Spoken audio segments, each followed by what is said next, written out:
My name is Soni Garg and I welcome you all to the official YouTube channel of TechSarge, where we share all the financial, secretarial and legal updates. So make sure you subscribe our channel and hit the bell icon so you don't miss on any video updates.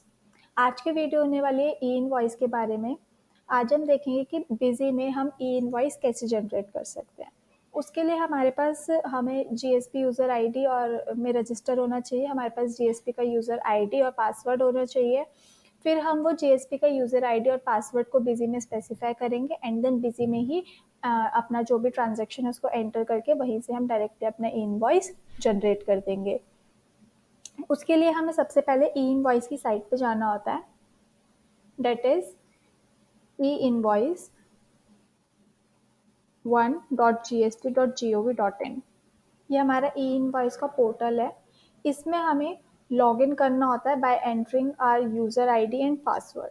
इसमें हमारा user ID and password के लिए हम login पर जाएंगे। यहाँ पे हम अपना यूज़र आईडी एंड पासवर्ड डाल के लॉगिन करेंगे।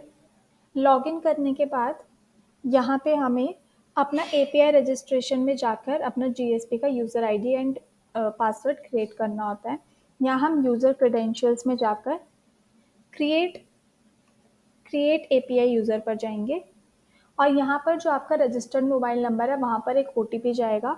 उधर वो ओटीपी आपको इधर एंटर करना है और वेरीफाई करेंगे तो जो आपका जीएसपी का यूज़र आईडी और पासवर्ड है वो आपका जनरेट हो जाएगा और वो आपके पास आ जाएगा। इसके बाद हमें कुछ नहीं करना, बिजी में आना है। बिजी में अपना एडमिनिस्ट्रेशन में अपनी कंपनी खोलेंगे। एडमिनिस्ट्रेशन में कॉन्फ़िगरेशन में जब जाएंगे, कॉन्फ़िगरेशन में जाके फीचर्स एंड ऑप्शंस में जाना है और यहाँ पे जो जीएसटी वैट आ रहा है यहाँ पर हमें अपना यूज़र आईडी और पासवर्ड जो हमने जनरेट किया है साइट से वो हमें यहाँ पर अपना स्पेसिफाई करना होता है। तो जीएसटी वैट में जाएंगे, यहाँ पे देखिए ये आ रहा है ई इनवॉइस रिक्वायर्ड, इसको हम येस करेंगे। येस करके हम कॉन्फ़िगर करेंगे। कॉन्फ़िगरेशन में यहाँ पे हम अपना जीएसपी यहाँ पे हम डाल देंगे कि कौन से प्लेस से हमारी सप्लाई हो रही है और फिर जीएसपी कॉन्फ़िगरेशन में जाकर यहाँ पर हम अपना डाल देंगे। अब देखिए यहाँ पे दो होते हैं, एक तो वेबटेल इलेक्ट्रोसॉफ्ट। जब आप वहाँ पर यूज़र आईडी अपनी जनरेट करते हैं तो वहाँ पर आपसे पूछता है कि जीएसपी जो है आपको कौन सा यूज़ करना चाहते हैं, वेबटेल इलेक्ट्रोसॉफ्ट प्राइवेट लिमिटेड या Pinnacle Finserv advisors private limited. आप वहाँ पे कोई सा भी चूज़ कर सकते हैं और यहाँ पे जो भी आपने जिसमें भी आपने वहाँ पर जनरेट किया, अगर वेबटेल में किया है तो आप वेबटेल में यहाँ वेबटेल में आके अपने यूज़र आईडी और पासवर्ड डालेंगे और अगर आपने पिनेकल में जनरेट करा है तो आप पिनेकल में आकर यूज़र आईडी और पासवर्ड डालेंगे। यहाँ पे आप इसको डन करेंगे। यहाँ कंटिन्यू करने के बाद आपको एक दो चीज़ और कॉन्फ़िगर करनी होती है। यहीं पर कॉन्फ़िगरेशन में वाउचर सीरीज़ में जाएंगे। वाउचर सीरीज़ कॉन्फ़िगरेशन में सेल्स में ही जाएंगे और सेल्स में वाउचर में जाएंगे। वाउचर कॉन्फ़िगरेशन वाउचर सीरीज़ में जाएंगे। सेल्स के मेन में जाकर वाउचर कॉन्फ़िगरेशन में यहाँ आकर ये जो हमारा ऑप्शन आ रहा है जनरेट ई इनवॉइस आफ्टर सेविंग, इसको हम येस कर देंगे सो डैट जो भी हम जैसे ही हम अपना जो ट्रांजैक्शन हमने एंटर करी उसको एंटर करने के बाद हम सेव करेंगे तो ये ऑटोमेटिकली ई इनवॉइस वहीं से अपना हमारा जनरेट कर देगा। इसके बाद हम बाहर आएंगे और यहाँ पर इनवॉइस डॉक्यूमेंट प्रिंटिंग में स्टैंडर्ड ही यहाँ पर चूज़ करेंगे और यहाँ पर सेल्स इनवॉइस लेकर यहाँ पर देखिए ऑप्शन आ रहा है print e invoice IRN acknowledgement number and acknowledgement date, इसको हम येस करेंगे। एक और ऑप्शन आ रहा है print e invoice QR code, इस ऑप्शन को भी हम येस करेंगे। इसके बाद ये तो था कॉन्फ़िगरेशन का, तीन चीज़ आपको कॉन्फ़िगर करनी है।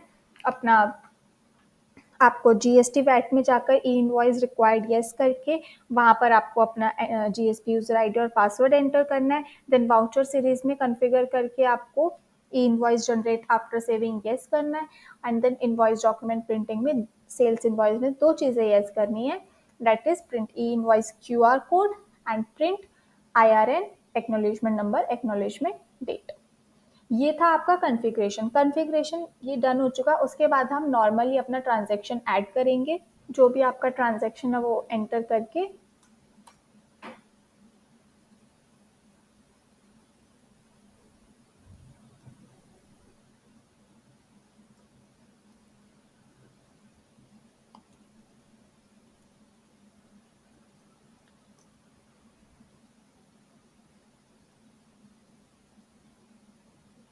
ये देखिए, अब भी आपके पास ये स्क्रीन ओपन हो जाती है। यहाँ पे आपसे ट्रांसपोर्ट डिटेल्स पूछता है कि अगर आप जैसे ट्रांसपोर्ट करा रहे हैं, तो कौन-सी ट्रांसपोर्टर की कंपनी पूछता है। अगर अनरजिस्टर्ड है तो व्हीकल नंबर स्पेसिफाई करना ज़रूरी होता है, लेकिन अगर रजिस्टर्ड है तो उसके लिए व्हीकल नंबर स्पेसिफाई करना मैंडेटरी नहीं है।